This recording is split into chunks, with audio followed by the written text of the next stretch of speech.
I would first like to extend my deepest condolences to Cameron, Kaylin, and the rest of the Gadd family. Your heartache is our heartache, your pain is our pain, and every member of the Washington State Patrol feels the pain of your loss. Thank you for allowing me the honor to speak today on behalf of Detachment 15 and Detachment 8.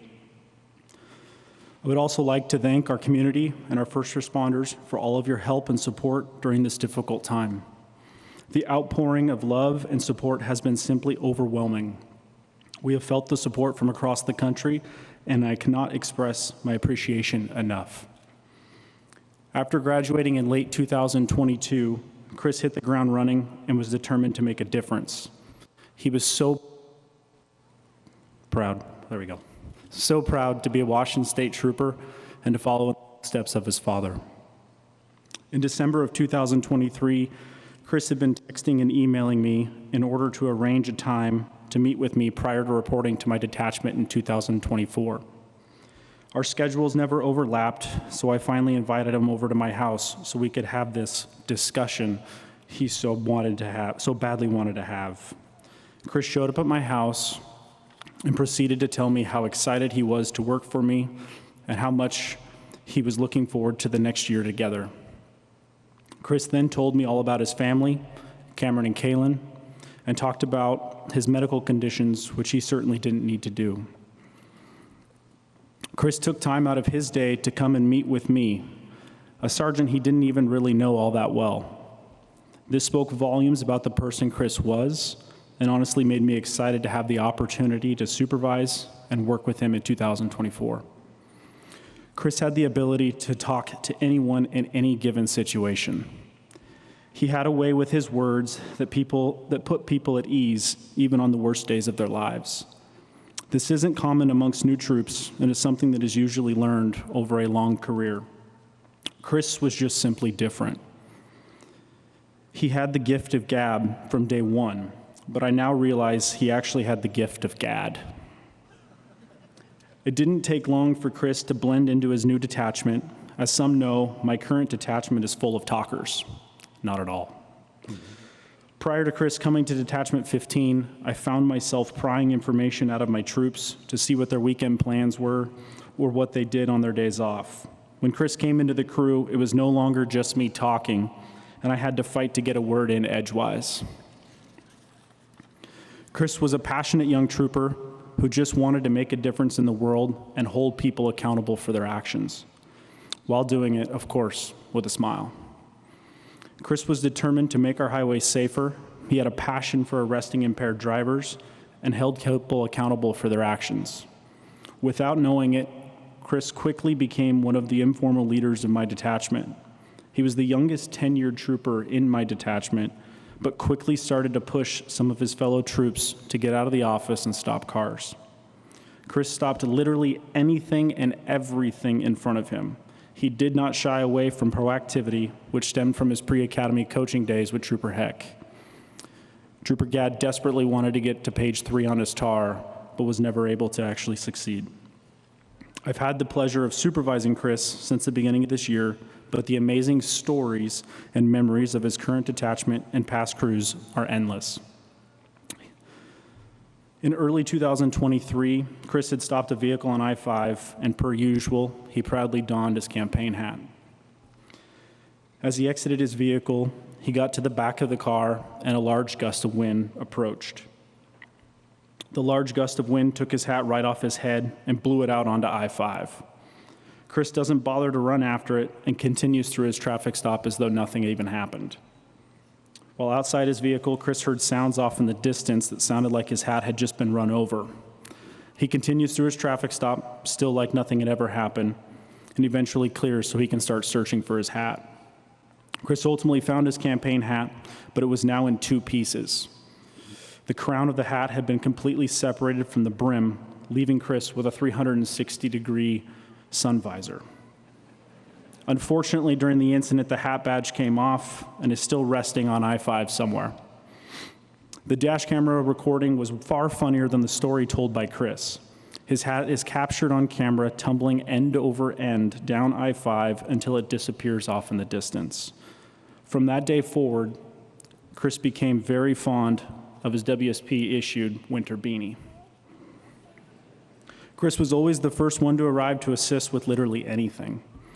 One of his crewmates, Trooper Hansen, had assisted Chris with the tow of a vehicle so he could deal with the drunk driver he had arrested. A week later, Hansen arrested someone for driving under the influence, and Chris was the only free unit to assist him. Chris didn't show up. Hansen made sure to let Chris know that he was in his debt, and it quickly became an inside joke within the detachment. Fast forward a couple weeks, and Trooper Hansen is now broken down on the side of I-5 and not able to drive. Unbeknownst to Chris, he happens to merge onto the freeway and pass Hansen while intentionally honking his air horn as he goes by. Chris continues to the office, and I ask him, "Did you see Hansen on the side of the road by chance?" With a grin ear to ear, he tells me all about what he just did and is trying to contain his laughter. I went on to tell him that Trooper Hansen was actually broken down and needed a ride off the freeway. Chris's grin quickly faded, and he says, "I'll never live this one down, will I?" Chris gave 100% in everything he did. I had the opportunity to attend our first controlled tactics class this year with Chris, and little did I know, I shouldn't have partnered with him. The instructor provided some instruction and clearly says 50% effort. Chris elects to go first and clearly has some built-up anger for the time cards I rejected earlier in the week. As I held the punching pad, I started taking blows to the head for 90 seconds as Chris was giving 150% into the bag. My glasses kept getting jostled around on my face, and I found myself holding onto the bag with everything I had. Don't worry, though, my time was next. This was just Chris and the way he did things. He never did anything halfway and always gave it his all on everything. Chris was a humble servant, a hard worker, a jokester, passionate, selfless, and ambitious. He always had a smile on his face and loved doing the job even when he was completing undesirable tasks. Chris consistently made time for others and frequently stopped into radio and built close relationships with his dispatchers. Chris was an outstanding husband, dedicated father, son, brother, coworker, and a friend. Over this last week, I've had the opportunity to talk to so many people who had nothing but positive things to say about Chris. What I quickly learned was that Chris left a lasting impression on everyone he met along the way in his career.